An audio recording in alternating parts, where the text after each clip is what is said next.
Welcome to Buddha at the Gas Pump. My name is Rick Archer, and my guest this week is Bill Bauman, PhD. He doesn't usually add that on the end, but it's there. Bill is a delightful fellow whom I've gotten the opportunity to know over the past week, listening to his recordings and reading his book, Soul Vision, which I'm really enjoying. It's a very nice book with a lot of, in addition to its main content, there's all these great quotes in the margins that you want to read as you go through it. So we'll be talking about some of the points in this book and about Bill's whole story and everything. But first of all, welcome, Bill. Thank you for coming and doing this. Rick, it's a total pleasure, total joy. I'm delighted to be here with you and to be having the privilege of talking to all these precious people who are watching and listening. Good.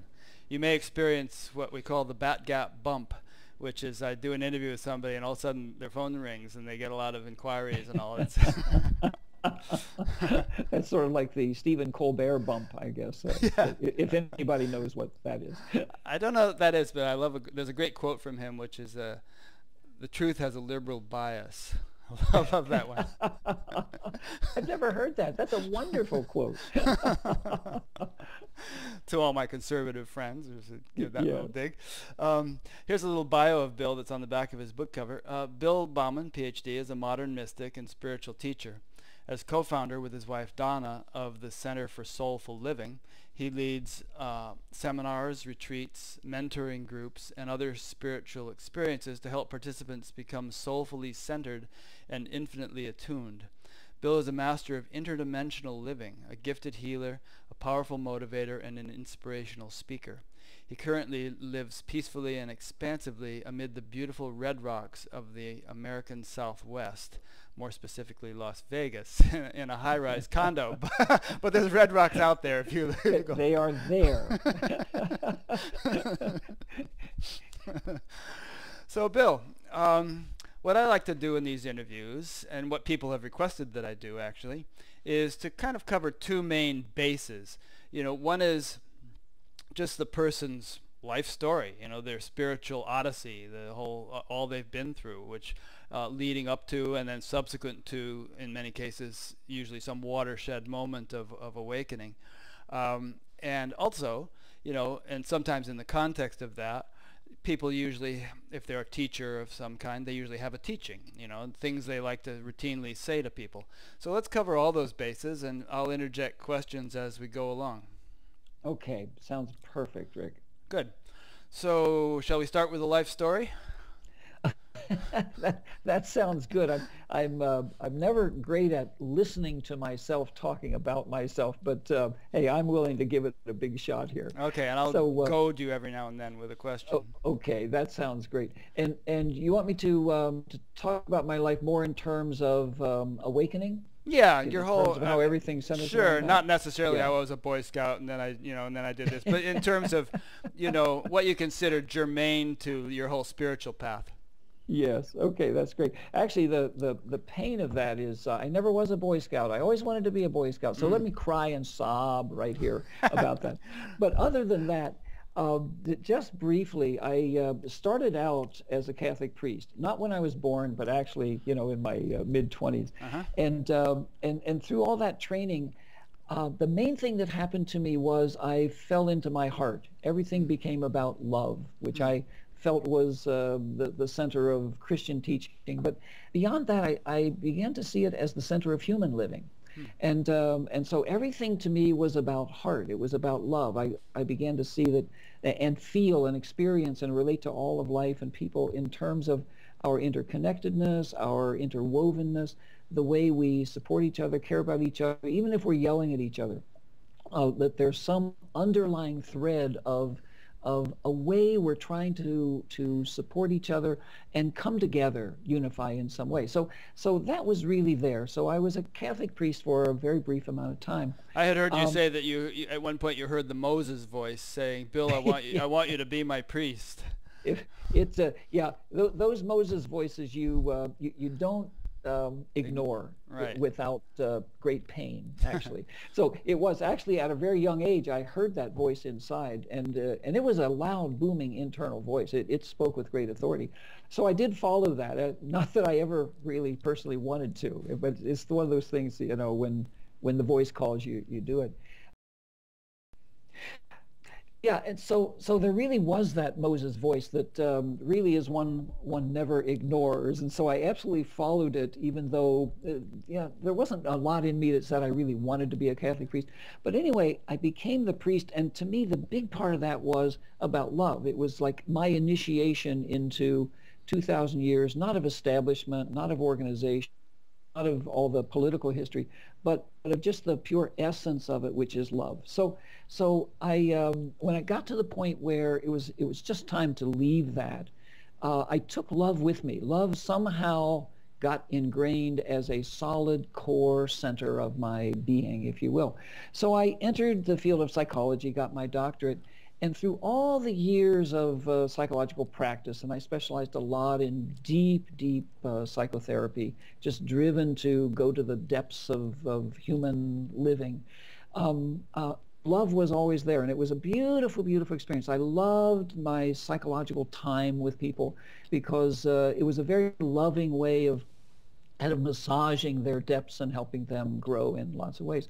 Then after a lot of years of that, the next big thing that happened is I got cut off at the pass, and that next big Moses voice came. You know, I learned to not really appreciate Moses a lot. It was an interesting thing, and it basically said, okay, you're done with psychology. That's after my identity was pretty well wrapped up and my fulfillment wrapped up in psychology, and it's time for spirituality.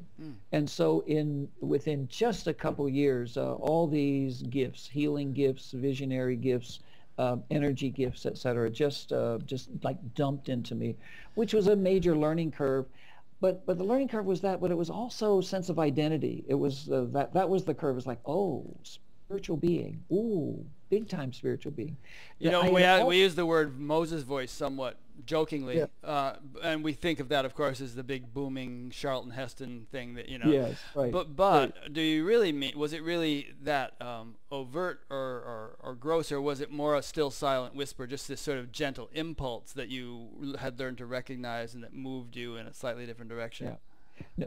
No, I wish it had been that still small voice within. No, it was quite booming. Okay. And and whenever it spoke to me, now I've had those others as well. In fact, I've had a lot more of those. But the major turning points of my life seem to have been driven by a force, shall we say, much bigger than this cute little adorable presence that's visible right here.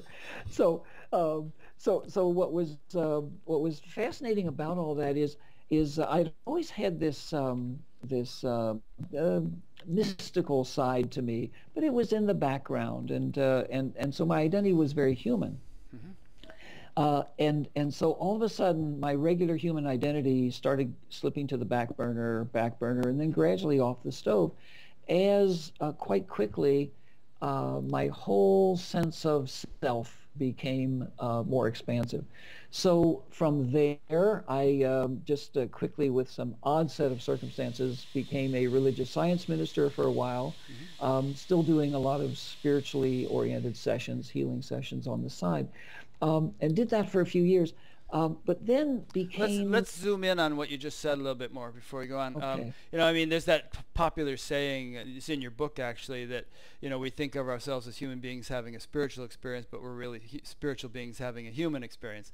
Yes. And of course, most people in the world would identify with the first part of that sentence, Yes, right. where they, you know, I'm Joe Smith, and this is my job, and this is my wife, and these are my kids, and oh, every now and then I pick up a spiritual book and have a glimpse. Yeah. But when you really talk about your identity shifting, can you elaborate a bit on the actual experiential process of going through that, and what it was like kind of coming out on the other side of it? I could try. Actually, the process, ironically, was torture. I went through about 3 years, and it was a self-created torture. I mean, we're always better at torturing ourselves than anybody else is. At least for me, I mastered that quite well. But the torture for me was I really liked being a human being. I really wanted to be a regular human being, a regular loving human being. That was an identity that I felt like was a perfect niche. I liked all the regular human perks and fulfillments that came from that. I'm married to this exquisite woman who was a nun when I was a priest, and as we left, we exited together. I did the same thing, incidentally. I was on the Purusha program in the TM movement, which is like the monastic thing, and my wife was on Mother Divine, which is the ladies equivalent, and we kind of plotted for several months and then just left at the same time. It's really, so we have a lot in common, actually. I looked at you at first and I thought, you know, we're twins separated at birth, and now this confirms it. That's right there. So for me, it was very, well, let me go back to that. So I've been married for 44 years to this beautiful, beautiful woman. And we had just, and we still have, in fact, we have more than ever, but had this one, back to the point, this wonderful relationship. And we have this one child whom we were raising at the time. Everything human was like, as from a law of attraction point of view, it was about as good as it gets. And especially after I left being a priest, I felt pretty allergic to anything specifically spiritual. So I threw out as much as I could, threw out the baby with the bathwater. So what I did is I fought this internally. Everything in me kept saying, no, no, no, while this bigger force just kept dumping more gifts, bringing me more there. And so I was living this dual life, which is the real thing that was happening was I was literally quickly becoming this spiritual being without a human base. And so I was drastically trying to hold on to that. We could call it, as the death of the ego was happening, I kept pumping air into the ego. Is that what you mean by without a human base? You mean death of the ego? Yeah. Because I mean, you had a life. You were a psychiatrist or psychologist, and you had a wife and a kid, and car and a house and all that jazz. But somehow or other, that was all. Well, you weren't losing those things. No, I wasn't losing any of it, but I was losing an identity in it, the way I identified with it. I was losing a whole sense of self-concept. I was losing a whole sense of how I was related to the world. So a lot of external things didn't change, except my psychological practice did. Very quickly, within about a year, I shut it down. We moved to a whole new city. And instead of doing a psychological practice, I did it a sort of a blended psychological, spiritual, what they call transpersonal psychology practice.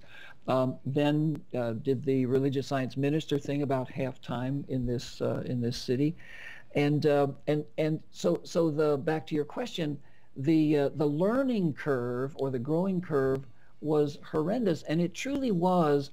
For those few years, it was a painful death of the ego until in steps. But at one point, after a few years, somehow everything just came clear to me, like, the great aha, which was, oh, you know what? I'm down on my knees, face facts, Bill. This is the way it is. So what was the nature of that pain? Why was it painful? And like, can you give us a specific example of something that was painful? Okay, well, let me say something general first.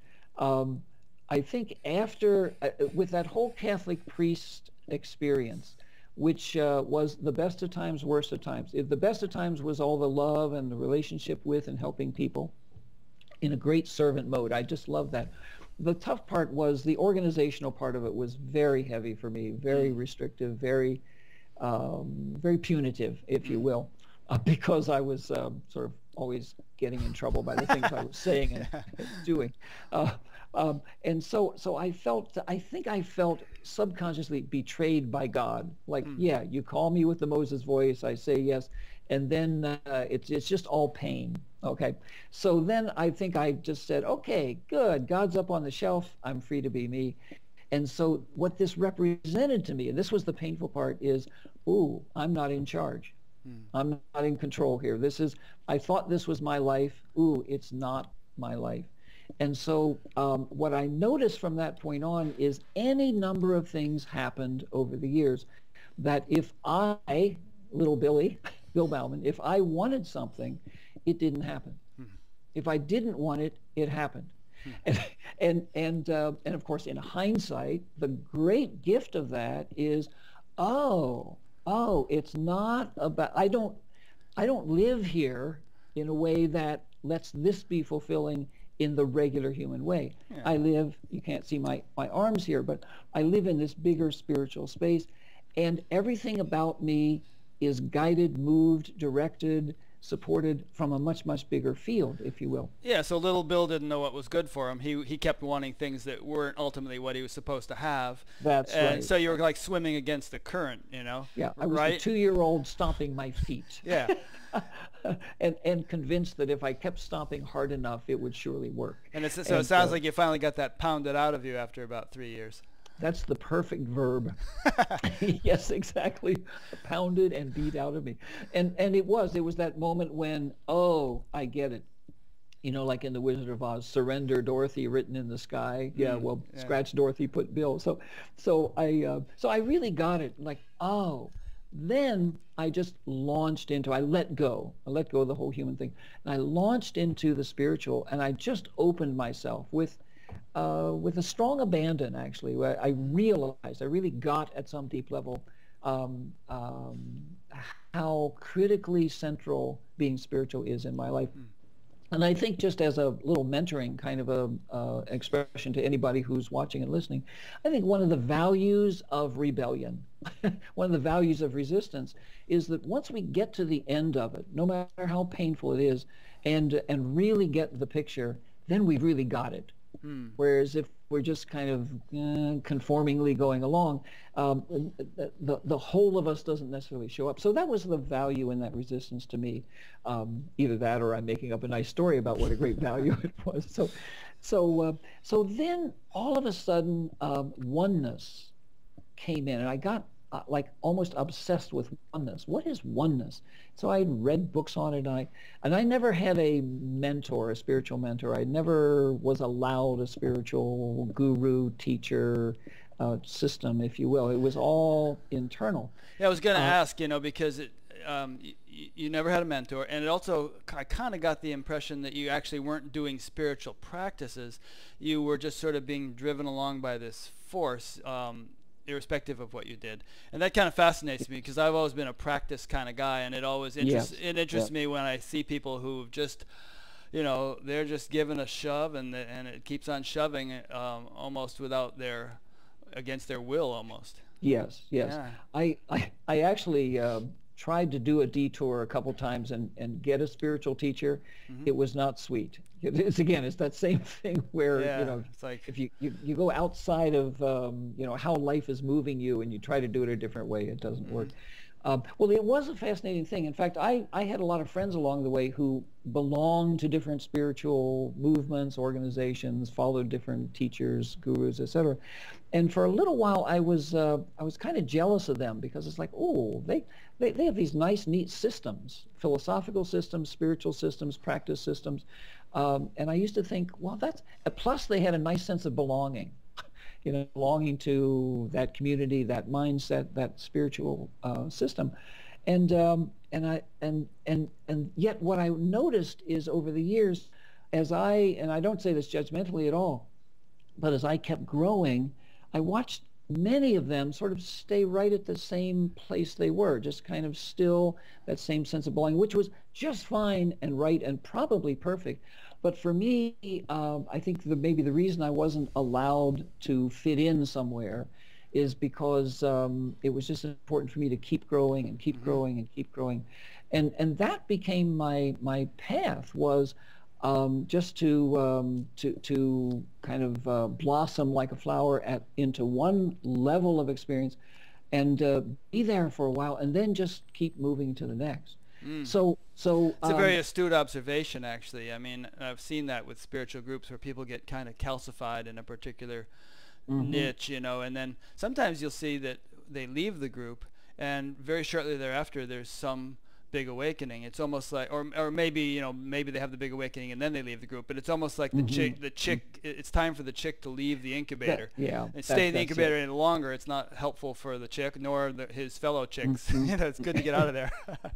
No, that's really well said, I think. And I think, just in fairness too, it's there's some people who just in terms of their spiritual path or their spiritual calling.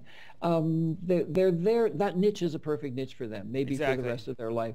And Yeah. for others like me, who are just called to keep moving, Hmm. it's not. I So would go so far as to say, even if they are fundamentalists, or something, that it's fine. That's where they're at. mhm, That's what they mhm. need. That's right for them at that time. Exactly. Yeah, Uh, no, that fits perfectly. yeah. So if I Yeah. pull it back to oneness, I hung out. I even started doing workshops on oneness, and I noticed duality kind of shrinking into oneness in an off and on way. And then one time I had this remarkable, unexpected experience. It wasn't the Moses voice, but it was even stronger than that, where I was right at the end of giving a weekend workshop, a spiritual growth workshop, and with about an hour or so to go, all of a sudden I'm up on the stage, and I don't know, 50, 60 people out there in the group, and I just got really weak, and I went, just kind of collapsed onto the floor, and I became momentarily, which lasted about 3 hours, paralyzed, like Huh. like just nothing would move. And I Did people witnessed, call an ambulance or anything? Or no, no, no, no, I don't even know if they thought about that. it was just Bill behaving normally. Yes, exactly. Yeah, by that time, oh, Bill's doing something else. Yeah. So what I noticed is something about me, something left. It just like it got sucked out. And later, and of course, my mind was not able to really think. I could just witness a little bit. And and later I recognized that, oh, that's the last part of the human me, Hmm. last part of the dualistic me, if you will. And then after some unknown amount of time, I don't know whether it was 10 seconds, 5 minutes, or whatever, something else just came in. And in again later in hindsight, I discovered it was call it a unified consciousness, a unity consciousness in a TM focus, or just my unified self. Hmm. And that changed me forever. So I went from love, being very loving as a central identity, to being I'll just call it a unified being part of the unified field of life.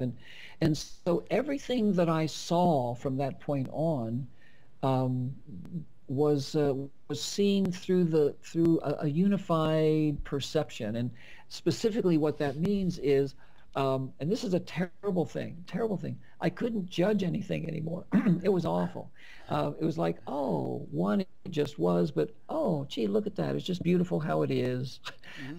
And so there was no judgment. There was no growling inside. There was, none of the feeling sorry for self. The things that an ego would do, if you will. Yeah. Um, There was and still, I imagine, preferences and discrimination and all, but just not the sort of ego-laden judgment. Like if you went into a restaurant, you would say, well, I'd rather have the yeah, enchilada than the quesadilla or something. But hmm so there yeah. were still choices, right? But There, yeah, there yeah. were choices about those practical things, but more and more the choices about other things, like whether I want life to go this way for me or that way. Right. They just not even gradually, pretty quickly, they all kind of went into, oh, I'm just one with whatever it is. And Hmm. so part of it, for me to say it another way, was I was just kind of floating along, not in a passive way at all, but floating along with, let me just call it the movement of life. Hmm. So I became one with life and life's movements and life's flow and life's design. And I stopped thinking in terms of an individual design. Did you ever And find yourself saying, "If it is possible, let this cup pass from me"? Or were you completely okay with whatever happened? well, by golly, that's a great question. I had a grand initiation of not, that led me to not do that again. Let this cup pass from me. Not long after that whole initiation process on the stage of becoming one, um, I discovered that there was this enormous pain. It's like a psychic pain, a scream in my gut that just wouldn't quit. And the long story short is that was the primal scream of humanity's pain. Mm. So I was one with humanity, and the setup was not by my design, my personal design. The setup was, okay, Bill, you're one with all life, you're one with infinity, one with the universe, one with the divine. Let's be one with humanity, and specifically, let's be one down at that existential, unconscious, primal level. Let's be one with where it really hurts for the collective human being. And so for a number of years, I went through that scream. And at first, I went through the first several months basically, let this cup pass from me, basically saying, because I've by that time I've been a healer for quite a while, and I've in my great little toolbox of healing tools, I could, for myself, up to then I could heal about anything. So I was trying to heal this, it wouldn't budge. So then prayer, let this pass from me, wouldn't budge. And I started to realize, and after, I'll say several months, I'm guessing, it became really clear to me again. See, I'm slow, but I do catch on. It became clear to me, oh, this is not about healing. This is not about getting rid of. This is about oneness. So if I'm really here to be one, I'm here to be one with everything, including, call it the dark side, the downside, the pain side.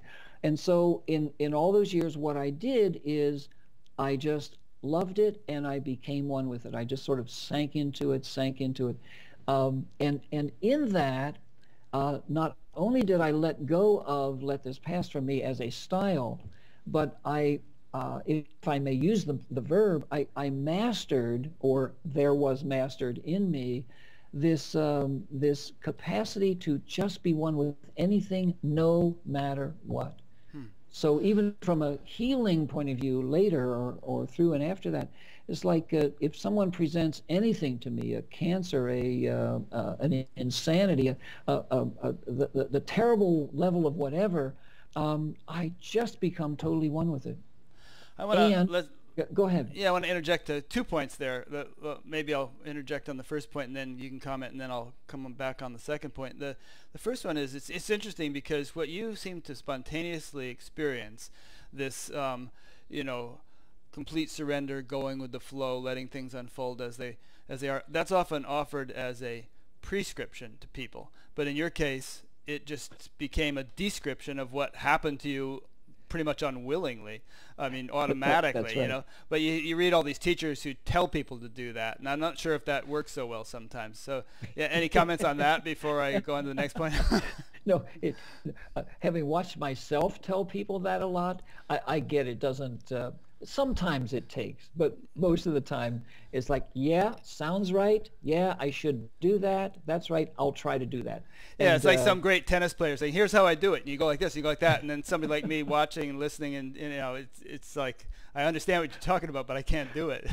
That's right. Yeah, and you try it a little bit, and maybe you make a 1% leap into that. No, that's really true, and that's where I've come to think, Rick, a fair amount that. A lot is about our timing. It's like when it's time, and when it's not. And then a lot also is about, and this is the other big thing I've discovered over the years, a lot is about one's willingness to just let go. Or ability to just let go. Or ability. Because some people think, hey, I want to let go, but it's not happening, Yeah, exactly. Yeah, and for me, again, as you said, it was like there was this big force or presence or whatever that we could call divine that was in charge of the whole thing, and so it really, for me, I got those lessons like surrender. I got them in the process of a ritual that was done to and through me. As opposed to my saying, okay, now I'm ready for this. And everybody's got their different style, of course. But in all sometimes of it, when I hear stories like this, I kind of get the impression that perhaps the person had really built up a head of steam in previous lives or something. And, when they come into this life, it's like they don't have to do anything. There's a momentum, and it's just going to carry them along, like it or not. Yeah. Yeah. Let me add to that from another angle. I have no proof for what I'm about to say, Hmm. but I have for so long had the sense, I mean, it's a deep, solid sense that whether, for example, what you said about past lives is true for me or not, I don't know. But the deep sense I've had is that I am an example or a model of somebody who's just plain Bill, just ordinary. That's why my name is perfect, just plain Bill. Uh, and I'm just an ordinary, regular human being to whom and through whom and in whom all these things happened and then happened again and bigger and bigger and bigger. I think to either exemplify or model or demonstrate how grace, let me just use that word, how grace can transform even the simplest little ordinary character into a budding flower that somehow is allowed to find the richness of the human experience in a way that is that's got all the spiritual juice and love to it, and just can live in all dimensions at the same time. So That's it's sort neat. of like going from 0 to 100, if you will. Yeah. Well, it kind of fits in with the theme of this show, the subtitle being, conversations with ordinary, spiritually awakened people. And there's an historical precedent for it. I mean, Christ recruited a bunch of fishermen to be his disciples. And Shankara's main disciple was just this little guy that would be washing the clothes and stuff while the other disciples were sitting around having these philosophical discourses, and he was considered to be too simple-minded to engage in those. But then through his kind of devotion and whatever, he had this profound awakening and became the principal teacher in Shankara's lineage. Yes, Just yes. awoke to the full potential just through his simplicity. Yes, His name was Trotakacharya. But all right, so now how about this point about the pain? It seems like there's no end to it, and somehow you seem to have resolved that, but certainly one man can't dissolve the pain of the world in his heart, because there's no end to how much needs to be dissolved. Yeah. Well, from a linear point of view, that's right. There's no end to it. It's a bottomless pit, if you Yeah. will. From a grace point of view, there absolutely can be either an end to it or an entry into a whole different kind of relationship with it. And that's what happened to me. So I hung out with this pain for actually 9 years. It was an interesting kind of a thing. And it just screamed and screamed. It was the most painful kind of thing. Sometimes I would just double over in not the physical pain, but the psychic pain of it all. I'm just saying that so everybody will feel sorry for me. I thrive on pity. Yeah. Put your address in at the end so they can send flowers. Perfect. Thank you. Thank you. That's a good idea. Why didn't I think of that?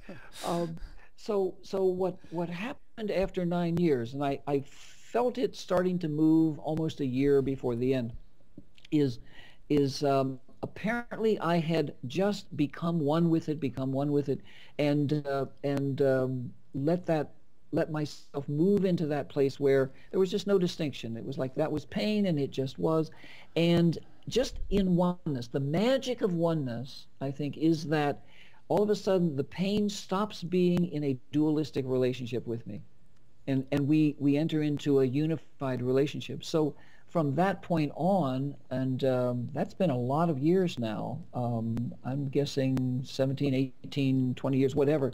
From that point on, I've never felt that kind of pain before, but I am in an intimate relationship with the pain of humanity in a way that doesn't scream dualistically, but in a way that so appreciates the love, so appreciates the unity, that it literally becomes a partner for me in healing others and just in my relationship to the planet and to the human race in general. So that, for example, when I watch wars and I watch rapes and I watch injustices, let's say the terrible pain that we have in humanness, I don't go to, oh, what a terrible pain, because that's a more of a dualistic kind of thing.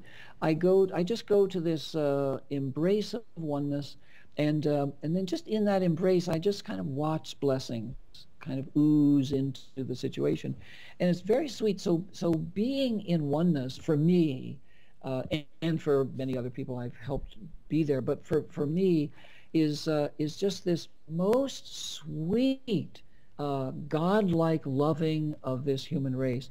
And one of the side effects is I just have stopped thinking there's anything wrong. And so even when I look at something that stereotypically, dualistically, we would say, "Ooh, that's wrong," instead of that, again, I just let myself merge with it, and within my consciousness or the consciousness that's here, it has its own transformation, and I'm sure that generalizes in some way. So it's just a sweet kind of a thing.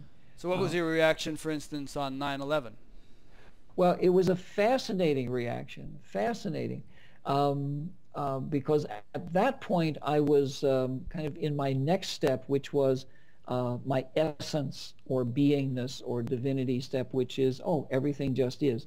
So I watched 9/11 happen, and I watched the reaction, of course, of 99.9% of people to it, which was a very sort of a gut level, primal, fight or flight, fear-based, security-oriented, survival-directed kind of response. And I kept looking in myself for response, like what is this? And none of that was there. Actually, ironically, no judgment of anybody was there. I felt the same thing. It's like I just went to all the victims.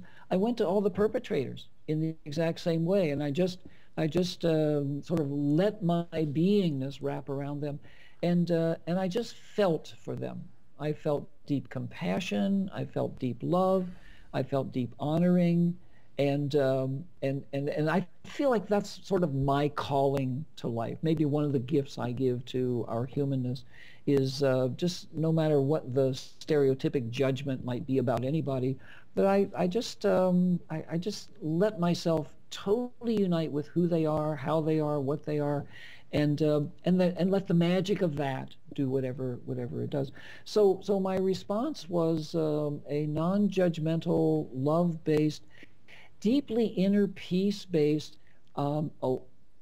connection. And then from there, what that allowed is it allowed me pretty instantaneously a vision, because there wasn't anything to stop me from a clear vision.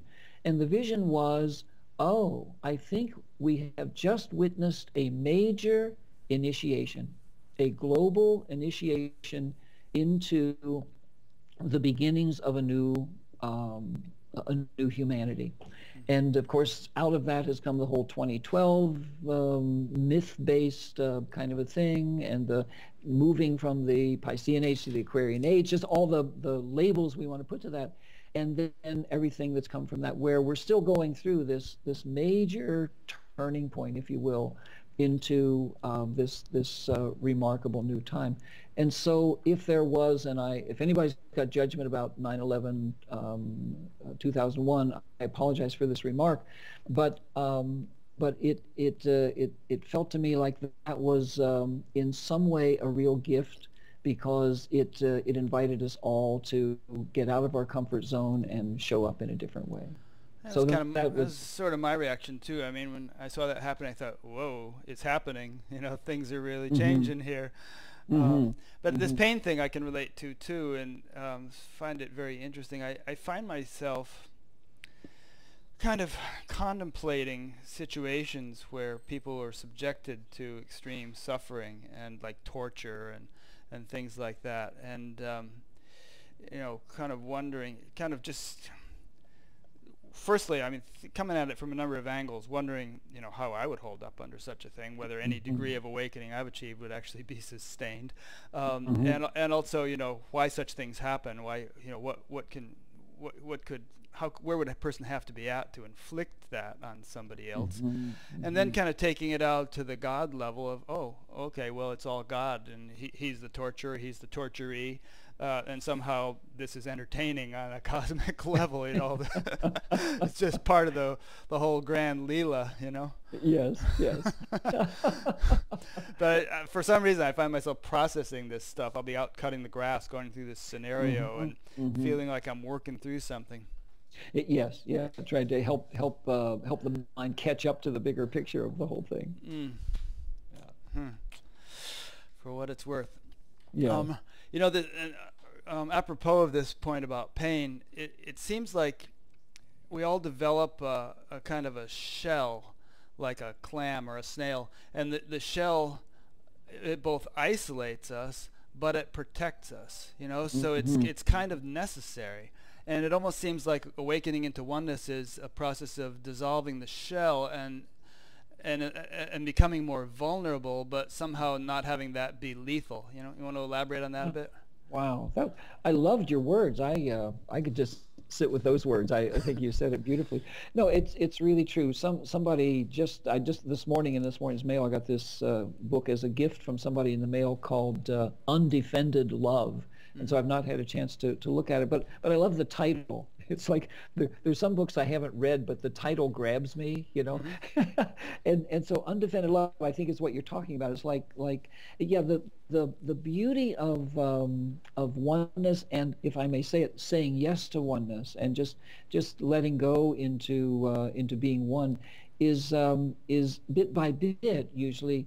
We let go of that shell, that defense, that self-protection. We let go of the ways we try to keep ourselves from being hurt or keep ourselves from being in pain from the seeming terribleness or danger or whatever of life or of other people. And for me at least, as we do that, we just keep letting go, letting go, letting go. What I found for me is the power of love, the power of oneness, the power of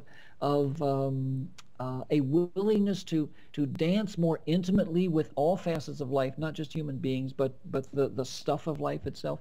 The power of that is amazing in just somehow softening the blows, in somehow establishing the power of spirit or the power of soul or the power of the divine, or the power of one's God self, and any other label we want to put inside the human self, inside the human core, and somehow then my human and my divine, if I can say it that way, are so merged that that I become a much more powerful presence, not power in the usual stereotypic dualistic sense of the term, where it's about win-lose, but power in terms of win-win, and power in terms of, wow, I can really be here, and I can really be the fullness of who I am called to be here in any given moment, and it's okay because the power takes over. So to say that another way, I feel like what we do is we move from self-protection, that's the shell you talked about, to openness, where as the doors open, as the gates open, a deeper, fuller power comes to do a much better job than the self-protection did in terms of allowing us to be present in a way that ultimately can be just about downright 100% non-vulnerable. It's a powerful thing. As you were saying that, the image came to mind of the Aikido masters, you know, who rather than taking a sort of a obstinate, oppositional sort of approach to an attacker, would just somehow do this little thing, and the attacker's force would be used against them, and they'd just be blown off, and the master would just hardly have done anything. Exactly. Yes. Yes. Yeah. That's a power. Yeah. Exactly.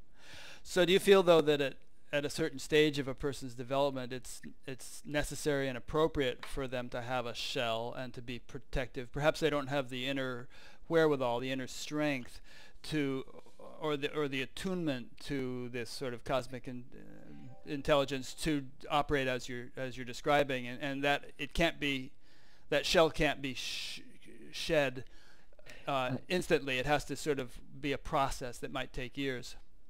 I love your point, Rick. I so agree with that. I've spent so many decades now, because I'm so old. I've spent so many decades really helping people at various places of call it development. And I think especially when we've experienced some kind of trauma, especially if it's early in life, there's a part of us that just freezes. And it's gut level, and it's way down deep, even at unconscious levels.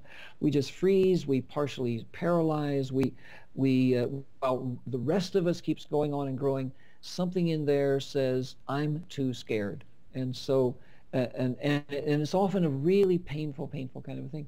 So for people like that, they deeply subconsciously are convinced that they have to protect that. And if they don't protect that, they're going to die. And so for them, self-protection is not only important, it's pretty imperative. And so I notice for myself, I will never invite someone to take away a self-protection unless or until I really see that there's something else, some deeper spiritual power, for example, or some deeper psychological power that can take the place of that pain. And then that pain usually needs to be nurtured in a certain way. And then once it is, as you say, over time, then it can heal, it can be done. And then I watch people just take enormously quick strides in their growth, in their expansion, in being everything that they came here to be. But you're right, that's a very sensitive point, not just for healers, if you will, of various ilks, but for the person himself, herself in relation to that. And if I had a what a cute word, paradigm for that, it would be that I think the first thing is to just go and connect with it, just be with it, because most of us, we run from it, we block it, we deny it, we ignore it, we numb it with all sorts of things. But just to go to it and show up to it, and then second, love it, as opposed to reject it. I want it gone. Just love it, love it, love it. And when we do that, it starts talking to us in different ways. It starts inviting us in different ways. There's a relationship. And then from there, the magic can start happening. And but it's a very fragile, sensitive kind of a thing.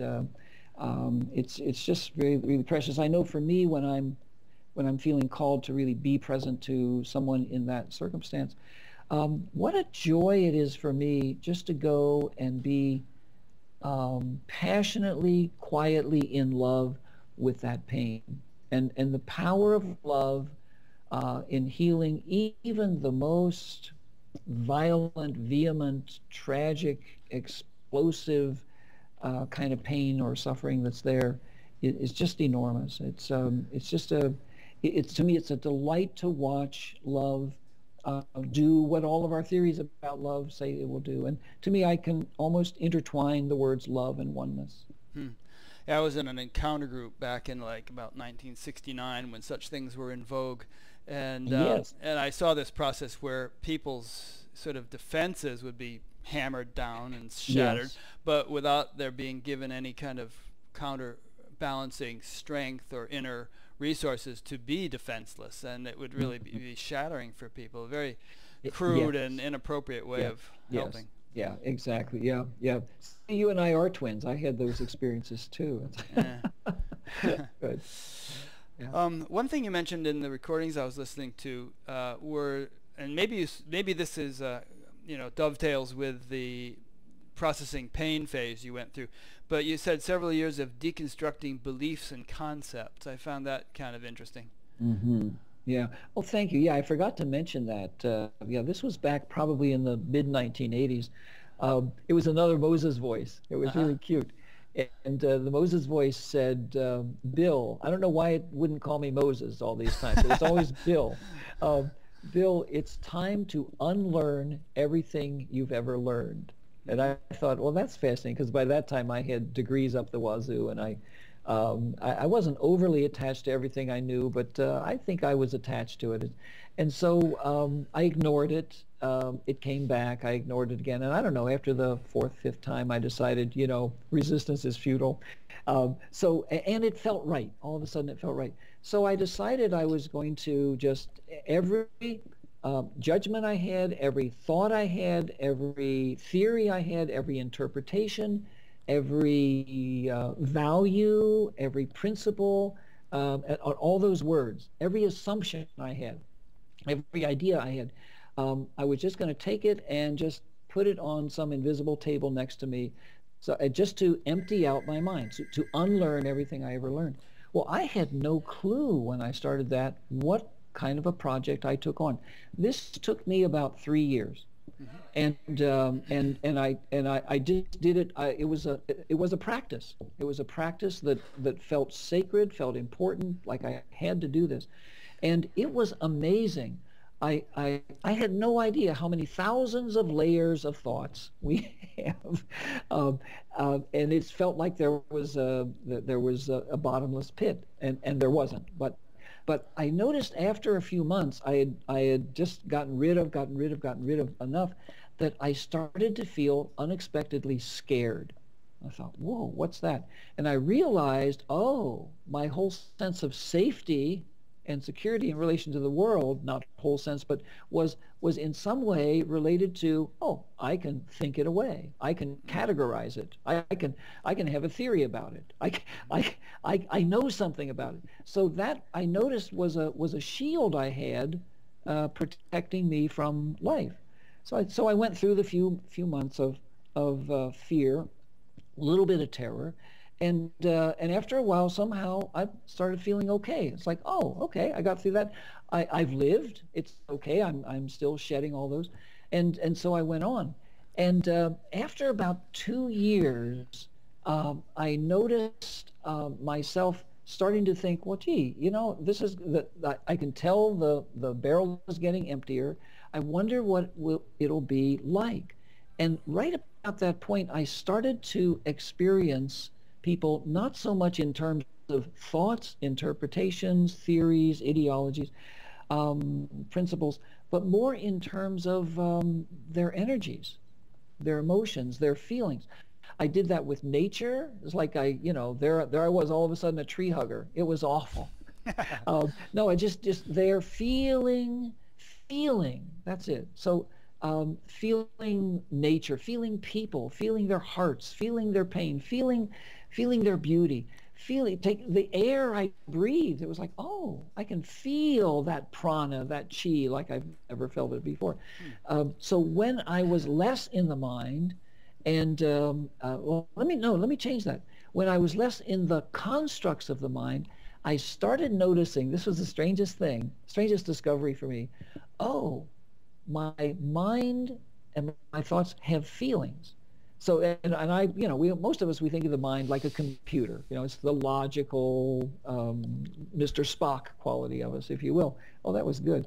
And yet for me, I discovered, oh, my mind is as feeling and sensitive a part of me as anything else.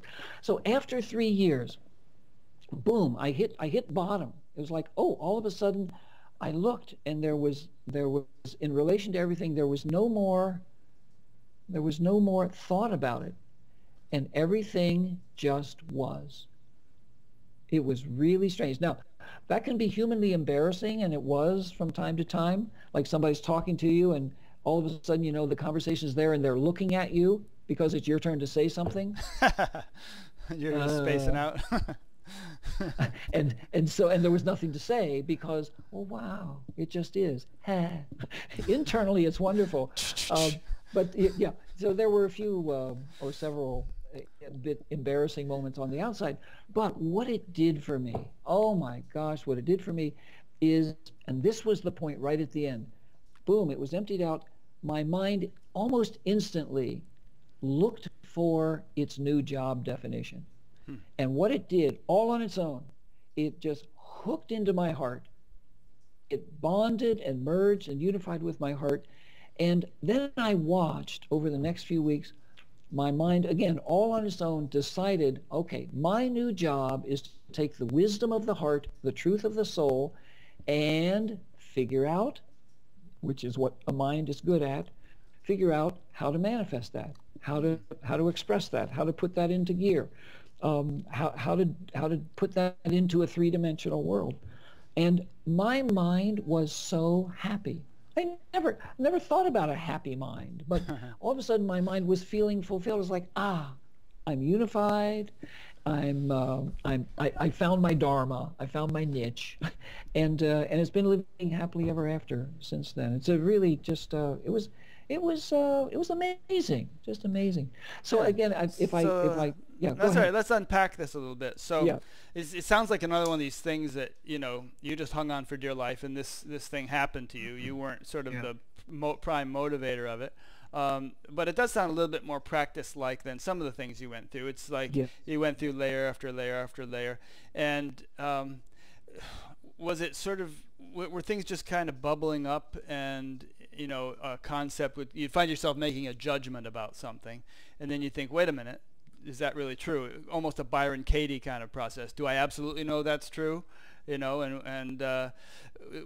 there sort of a little habit that developed in which you learned to kind of play devil's advocate with yourself on all of your concepts and judgments? Yeah, there was a distinct habit, but I wasn't bright enough to take it the Byron Katie direction. The habit was, oh, there's a thought, or there's a judgment, or there's a theory, or there's a belief, and I just took it, and I wouldn't even look at it and ask the question, because if, for me at least, in that practice, if I asked the question, I was engaging the mind again. Like if I would say, is that true? I was using the mind to solve the mind. And that just wasn't the calling. I mean, I have great respect for Katie's work, et cetera. But for me, it wasn't that. That would have, for me, defeated the purpose. So for me, it was, oh, there's a thought. Put it to the side. Just like in TM, as you're doing the meditation, oh, there's a thought. I just kind of gently let it go and move from there. So that was it. But it was a practice. And if there's, I noticed over the years, if there's one thing consistent in what my path has been, and it's only my path, the thing that's been consistent is saying yes. It's like, oh, boom, this is what's important to show up to, yes. And as you know from a couple of things I've described, I came to saying yes the hard way. I was a big no guy for quite a while, the power of no, as we say, and except somebody put a W at the end of that. Right. I don't know what that was about. That was the key. He got rich doing that. Yeah, that's right. Yeah. See, I stopped at NO, and I didn't get rich for that. Yeah, I should have learned something. Anyway, so for me, it was very much about, oh, say yes to it, go with it, even if I don't understand it. Like the whole mind thing. It just felt like, yes, it's really important for me to do this, and so I did add personally an element of yes and an element of discipline. Because so let's take a couple of specific examples. So let's say we believe in God, we have a particular political orientation, we might have philosophical attitude toward I don't know whether reincarnation exists, or and there are all kinds of assumptions. We assume things about everybody we run into. Someone speaks a certain way, we assume they're that kind of person, which might be pretty far off the mark in terms of what they actually are. Sure. So in terms of all these assumptions and beliefs and all, how did you go about deconstructing them? Let's say the God thing. I mean, you were a priest. You must have grown up believing in God. Did at any point you re-examine that whole thing and kind of shed a certain adamant certainty about it, or what? Well, actually, for that particular question, probably the first 10 years after I left the priesthood and left the Catholic Church, in throwing out the baby with the bathwater, I was rather an avowed agnostic and probably pretty close to an atheist. So so I'd kind of done that one before. But all of them, all of those questions, and I love your examples. And for me, add to those, because I was doing a lot of psychotherapy and just helping people a lot. Where people would say things, and of course in that role, I noticed that my typical response was, oh, that means this. Oh, that symbolizes that. Oh, right. that and so I would explain it to myself in different ways. So anytime I noticed in any way, which was, 5 times a minute, like, oh, there's an interpretation, there's an assumption, whatever. Again, simple thing. I just kind of, without using my hands, just set it aside and went back to focusing on whatever it was. Oop, there's another thought. Set it aside. Go back to whatever was in the moment. Oops, there's an assumption. Set it aside. It was very, very simple. Ironically, it didn't get boring. You would think, doing sounds that. Interesting. Yeah, and again, for me, can this be prescribed? I mean, can you sort of say, hey, everybody, here's how you do it? Actually, it really can be. I don't usually advocate that to people because, again, like the other things we talked about, there are very few people who feel called to that, or if they do, they kind of don't like the idea of it. Plus, it seems to them like a lot of work. But for those that I've talked about it and they've said, oh, that feels like a calling, and I've supported them and helped them in doing that, it's made a huge difference. It's made more than a huge difference.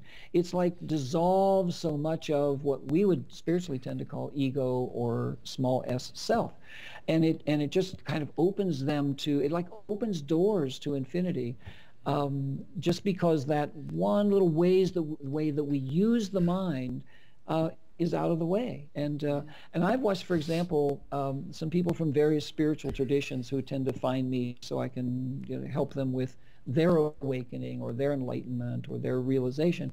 I've watched a number of them do this just as a practice, and it's not one I'd ever impose on anybody, but I've watched them do this, and they just soared from an enlightenment, realization, awakening point of view. It just was maybe one of the things that was tough. And I find that, and again, I just say this just as an observation, that in so many spiritual traditions, Eastern and Western, there's so much that's about the philosophy of it. There's so much that's about the belief of it. I remember, you know, my training in Catholic theology, there was so much about the dogma of it, if you will, and that never spoke to me for some reason, like the love part of it did. But to the degree, I'm going to make a generalization, to the degree that we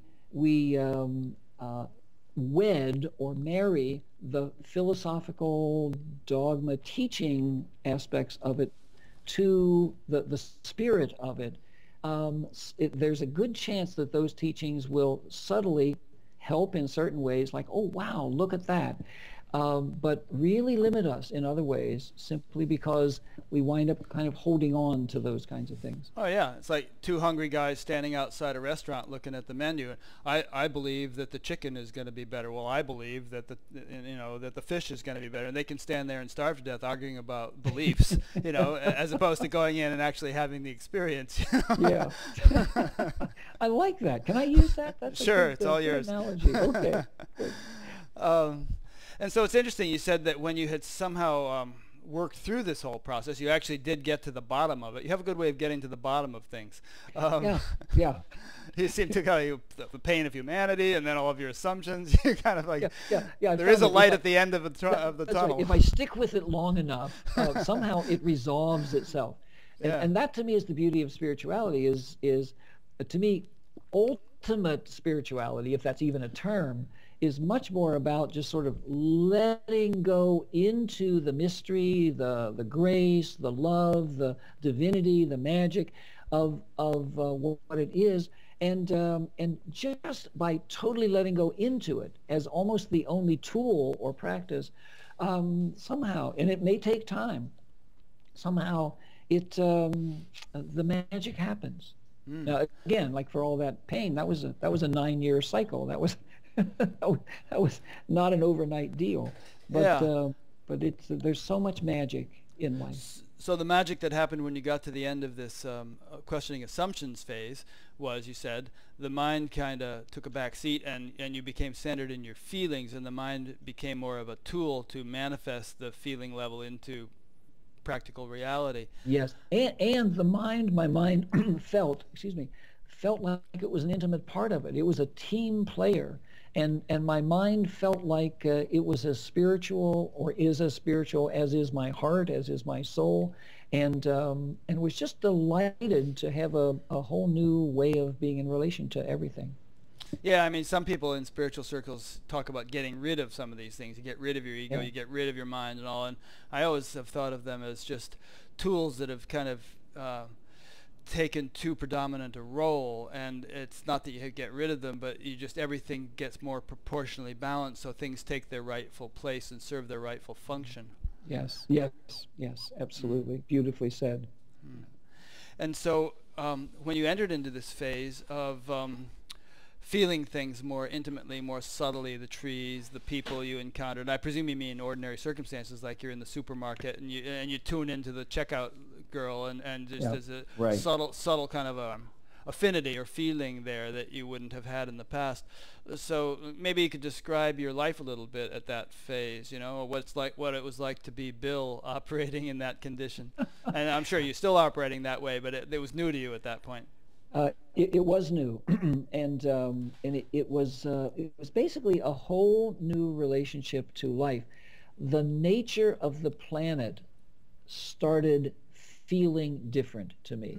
Not as a philosophical concept right off the bat, though the mind catches up and organizes it after, but more as, oh, it went from, now if you knew my childhood, I was born ultra sensitive.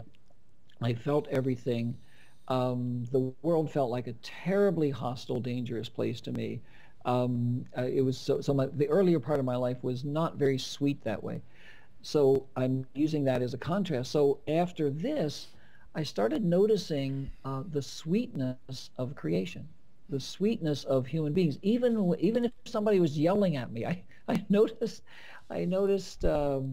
while I was certainly dealing with whatever the person was yelling at me about, I noticed the sweetness of the person, and all of a sudden it was like, oh, this person and I are loving each other. He's serving me, I'm serving him in some way, whatever that is, but not making it a mind thing, but just feeling the heart connection. Mm-hmm. And so everything, no matter what, as I said before, if I look at wars, for about 10 years through the 90s, my precious life mate and I, Donna, started and ran what we called World Peace Institute, a nonprofit organization in Washington, D.C. And as you can see, we were terribly successful. There's now a world full of peace. Yeah, right. Simply because of us. Yeah, you guys rock. Thank you. No, don't thank us. But even what did you actually do to facilitate, not to get you off the track, but what did you do to actually help facilitate world peace when you ran that thing? Well, we'll see if the word help fits, but actually, first of all, we built it on what we called, for a more mentally oriented Washington, D.C. community, a consciousness of oneness. Mm-hmm. So it was not so much about conflict negotiation, if you will, which is sort of a prevailing model of how you bring about peace. It was more about helping people and systems learn how to walk a mile in the shoes of the other person, step into another opening, open their hearts, creating circumstances and rituals and programs through which people met each other in deeply more heart-centered ways, human ways, got to know each other, not just around the conflict areas. But then we never tried to put oneness into a set of principles, if you will. Somehow it just didn't work for us, but experientially, just to invite people to the experience. And so we did that, all the way from the global to the societal to the racial to the community to relationships, intimate personal relationships, marriages, if you will, people living together.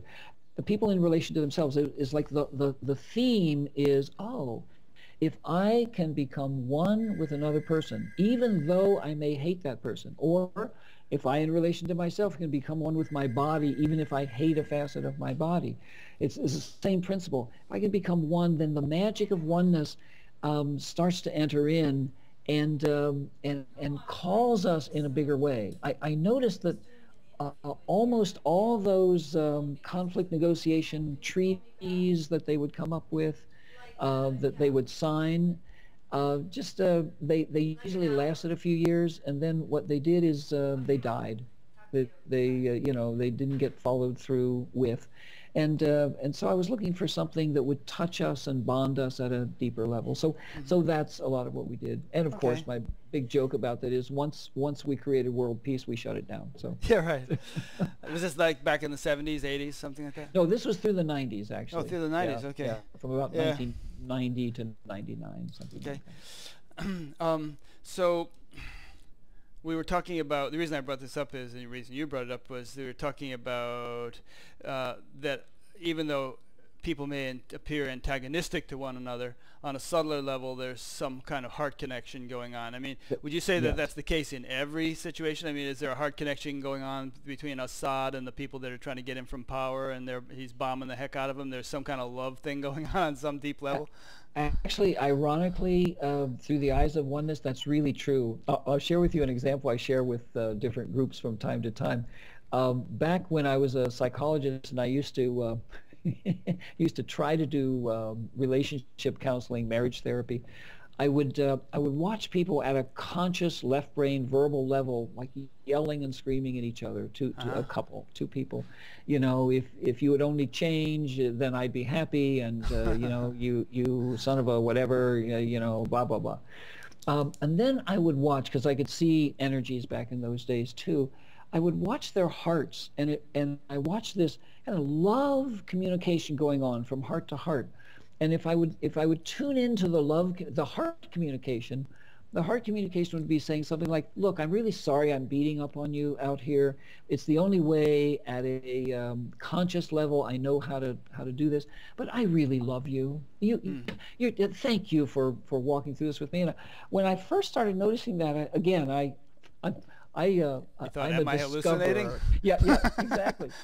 And then I would watch the sort of the solar plexus communication, which is more about energy and need. Then I would watch the soul connection, if you will, and I would watch the bondedness. So I notice we're always relating on all these levels, and there literally is, even though it looks like if I'm bombing you, if I'm killing you, if I'm doing something horrible to you, ironically, and at the deepest level of soul, there is this deep bondedness, this huge love that, while not visible out here because we can only see that captures our attention, is so genuine, so real. So for me, what I tend to do is I tend to just join that, just go there, and then however I show up at the other levels, I just become one with how they're one, and then take my cues from that oneness, because as we all know, there's huge wisdom at that soul level, huge wisdom in the ways we are one, that can make such a huge difference. So are there any exceptions to this, or can you say categorically that, you know, the Nazis and the Jews, the slave masters and the traders and the slaves, any horrific situation we want to look at, on a deep level, there was some kind of, from a much broader perspective, a much subtler perspective, there was some sort of mutually beneficial love kind of thing going on there? In my experience, there's no exception to this. And I don't want to call myself a great master of this necessarily, but there's so many ways in which, even when I'm talking to people, I'm like so present to pretty much everything that goes on in the human dynamic, if you will. I feel myself totally one with the human family, in the ups, in the downs, in the joys and the sufferings. And so I keep an eye on what goes on around the world. And so just as I look at it, there are no exceptions to that. We are deeply in love with one another, even though we've lost conscious touch with that. We've not lost touch unconsciously or subconsciously or superconsciously. It's only at the conscious level that we forget, and where we struggle, and it's all about fight or flight and self-survival, survival of the fittest, etc. So to me, because that conscious is one part of a much bigger system, to me, what's a cool definition of spirituality is that I just become one with and show up to everything, every part of me, my conscious, my subconscious, my unconscious, my energy, my primal self, my spiritual self, my mystical self, my divine self, and we're all of that. And so if this is my philosophical chewing about it, so if, as the Eastern spiritualities say, creation is really about the divine or God/goddess, creating a playground so that the divine can experience all that the divine is in myriad ways, then what a cool way to be human, to simply experience everything that humanness is, the upside, the downside, the light, the dark. And for me, as I've done all of that, again, just because it's been done to me, it just starts being shown to me over and over and over again. Wow, this is all divine.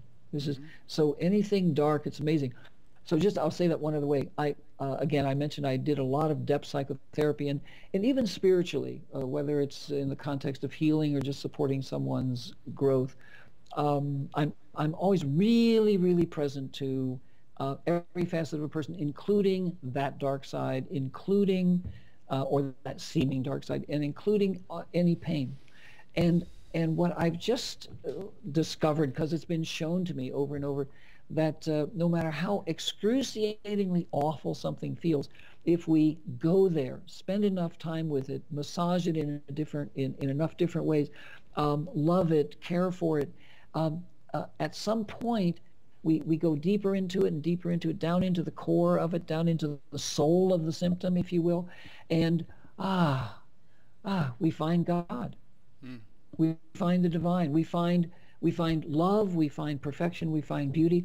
And then I watch it kind of crack open, just like a shell of a nut, just cracks open, and all that love or divinity just comes out.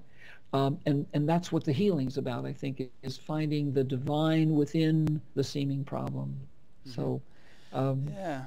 Some of these esoteric philosophers or guys like Michael Newton, who wrote this book about hypnotically regressing people to the period between lives and exploring what went on there. You know, they talk about how we pretty much sign up for whatever we end up doing here, even things that we wouldn't consciously, from this perspective, want to take on. But there's a kind of a bigger reason for our taking them on, to work out karma or learn lessons or whatever.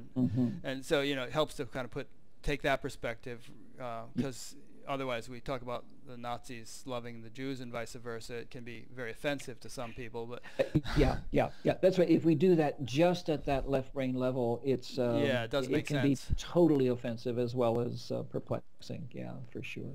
Yeah. And there's something else I was going to say, but I forget what it was, but it doesn't matter. Well, I could jump in here if you want. Yeah, go ahead, sure. Okay. I want to, since this is all about me, I mean, how often do you get the chance of making something all about you? It's too cool. Yeah, there's this joke, you know, that goes like, all right, me, enough about me. What do you think about me? I love that. So one thing I feel moved to say, just because of those of you who are watching and listening, it might be helpful.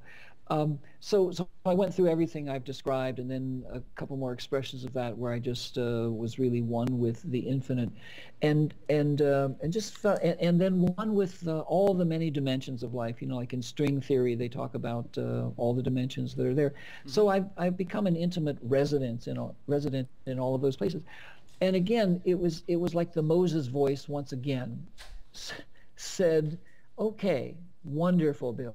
Now it's time to take all of that transcendent life and bring it totally, totally, totally into humanness, into your humanness, into the humanness." The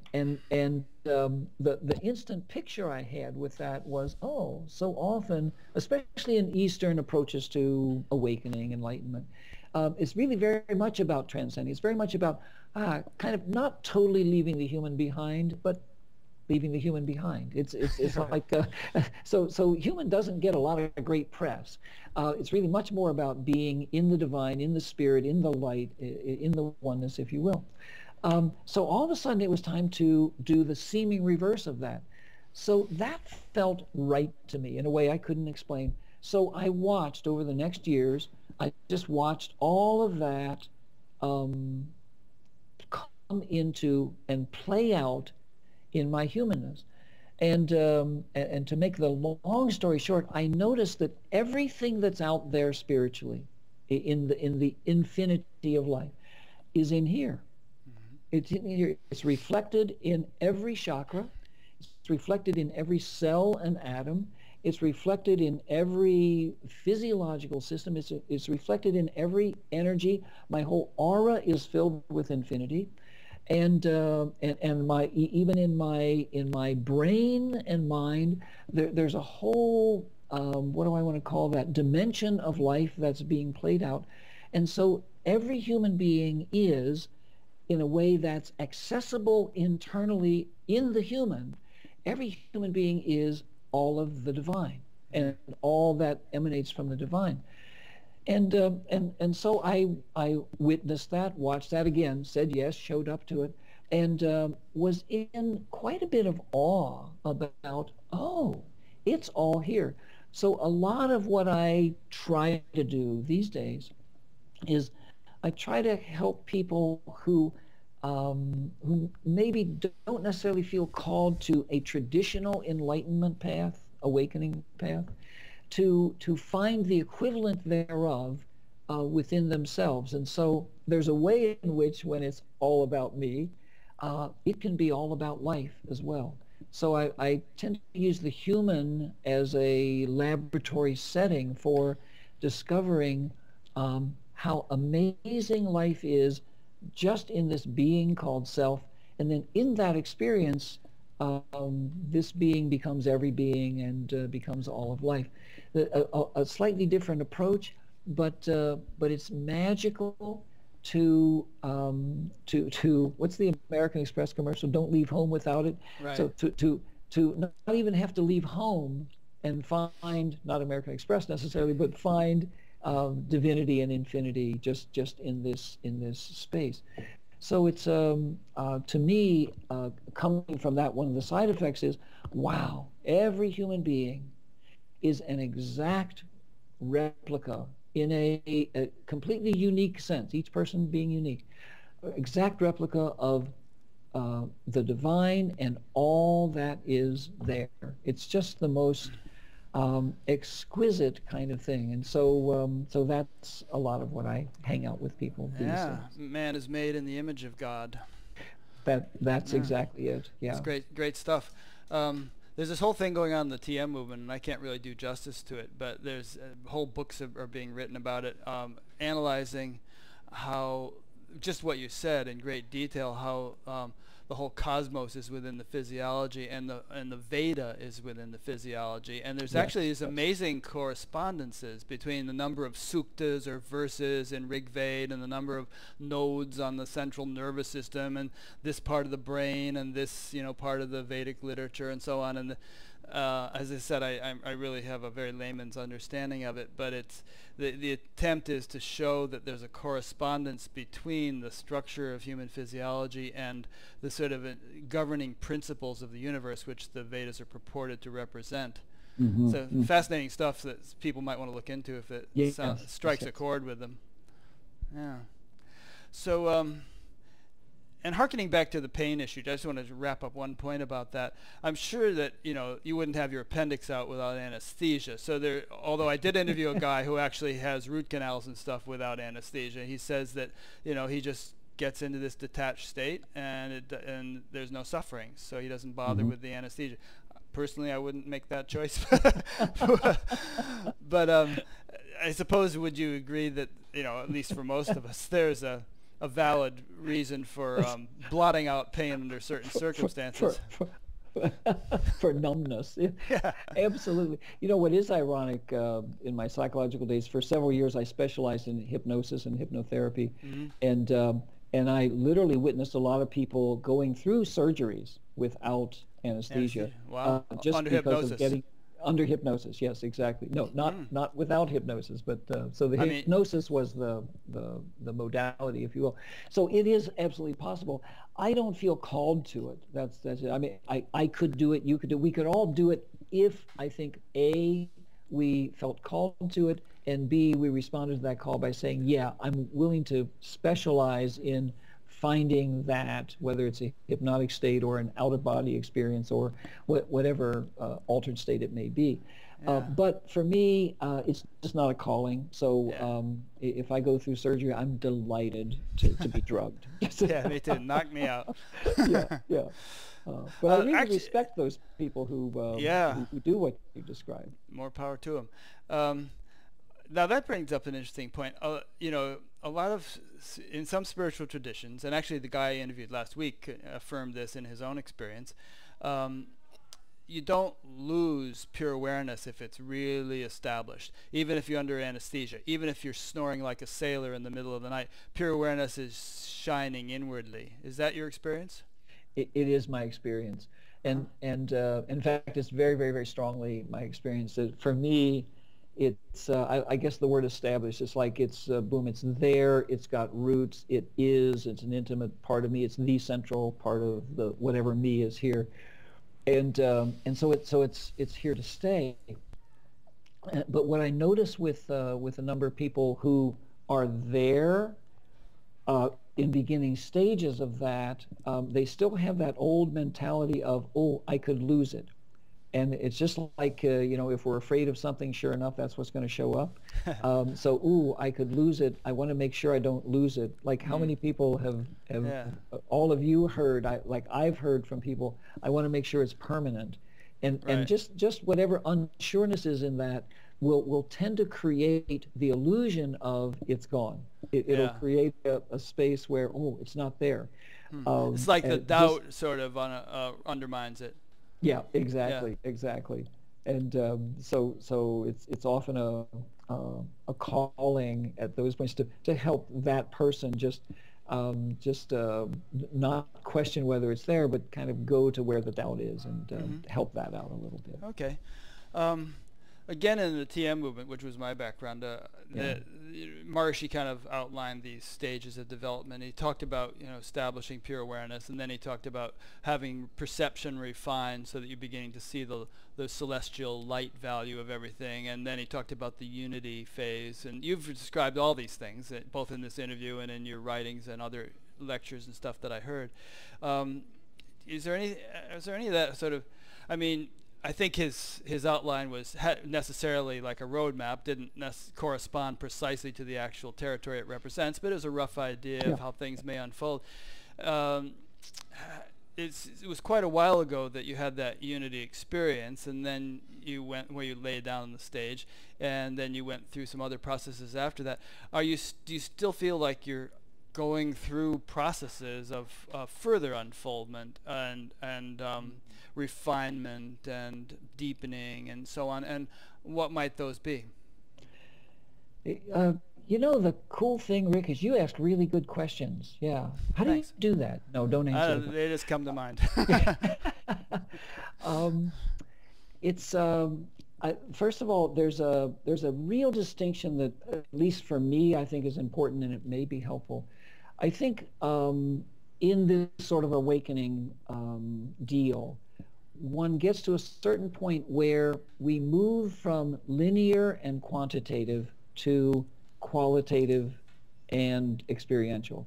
So I don't feel like I'm expanding anymore. Hmm. Expanding implying linear movement from point Hmm. A to point B to point C. So I don't feel like I'm growing anymore in the traditional sense of getting from here to there. I feel like I'm, what a cute term, like I'm in the ballpark, if you will, of being, and we could use all those other words for it too. And and then from there, moving from quantity to quality, from there it's like, and you use this word, it's like, it's just experiencing the different flavors of that more fully. It's being in that more deeply. It's there is a fine tuning, but it doesn't have the feel of growth in the ways we talk about growth. It has much more the feeling of, oh, I'm here, and I'm and then here's the point for me. There's a whole way in which, while if you listen to my words in this chat we're having, my words are very much dualistically and individually oriented because that's our language. I talk about I and me. But truly out there, and I say this with respect to anybody's sense of individuality, I don't feel like I exist as a person. And so while I can use the language, in truth, I feel like I am life. And so I think at the point at which we start really becoming one with all of life, all of creation, etc., we start just being that. And then at a certain point or series of points, it becomes just the movement of life, and we stop thinking in terms of self. And what happens instead is life just subsumes us into its own beauty, its own journey, its own expansiveness, and whatever seemingly individualized consciousness there is in that, it's just in awe at the bigger and bigger dimensionality, the deeper and purer truth, the just the exquisite divine nature of everything. And so it's more like I feel like I've just gotten subsumed into celebration. So the word for me, and it could be different for other people. So as I pull that back into an individualized consciousness or awareness, it's like, wow. And then second, it's about, ooh, celebrate. It's like if there's a calling in it, it's like to be in awe, if you will, of every aspect of creation, even stuff that looks awful on the human realm or on the human planet. And just be like, have this individuality, be like the divine, which is, oh, I just love it no matter what. I have no judgment, no condemnation of it.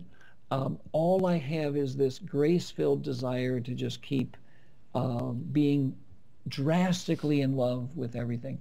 And that's kind of the summary from this part of the ranch, if you Cool. will. And it's Well, speaking of ranch, I was going to use a metaphor to kind of summarize what you just summarized, which was, Good. like you've captured the fort, which commands the territory. So now the territory belongs to you, and you're at leisure, at liberty to explore around. And, the territory isn't going to get any bigger. You own the territory, but there's so much to be explored within the territory and to become more familiar with. And you're able to play about and do that. And to shift the metaphor slightly, you're able to kind of be an instrument, to totally abandon that metaphor. You're able to be an instrument to, infuse the divine into the world, to serve the world in whatever way you are equipped to do. Yes. Right? Yes. Beautifully said. A gorgeous summary. I love it. Cool. Bill and I had more we wanted to say, but he has to go, and we've just had some computer problems for the past 10 minutes. Otherwise, we would have continued this discussion. But we'll have another visit sometime and cover more material. But for the time being, I want to thank Bill for this interview. I think it's been a lot of fun. And those of you who have been listening or watching will be able to get in touch with Bill. I'll link to his website from mine, batgap.com. And if you go there, you will see all the other interviews I've been doing and will do. You can sign up for an email newsletter to be notified of them. You'll also see a little discussion group that springs up around each interview. And you will see a link to an audio podcast, so you can subscribe to this on in iTunes as a podcast if you like. Also, if you're listening to this on YouTube, you can just subscribe to the channel, and YouTube will notify you every time there's a new video. So, thanks, Bill. It's been a joy. Thanks for bearing with all these technical glitches we've been dealing with. Oh, that's no problem at all, Rick. I want to thank you, and I want to thank everybody who now and forever is watching this and viewing this. It's a joy. I really like you, which is strange because you can tell I don't like hardly anybody. But no, it's a pleasure. I love the service you do to life and to those who are on this path. It's an exquisite one. So on behalf of all of us, thank you. And just a message to everybody who's listening, viewing, watching, experiencing this. Thank you. It's been a joy sharing my heart with you, my soul with you, my love with you. I just kind of wrap myself around you and just support you for the rest of your life, and do that with the gentlest, most exquisite divine love possible. It's been a total privilege to spend this time with you. So thank you. Thank you, Bill. Stay in touch. I will. Thank you, Rick. All Bye, righty. everybody. Bye-bye.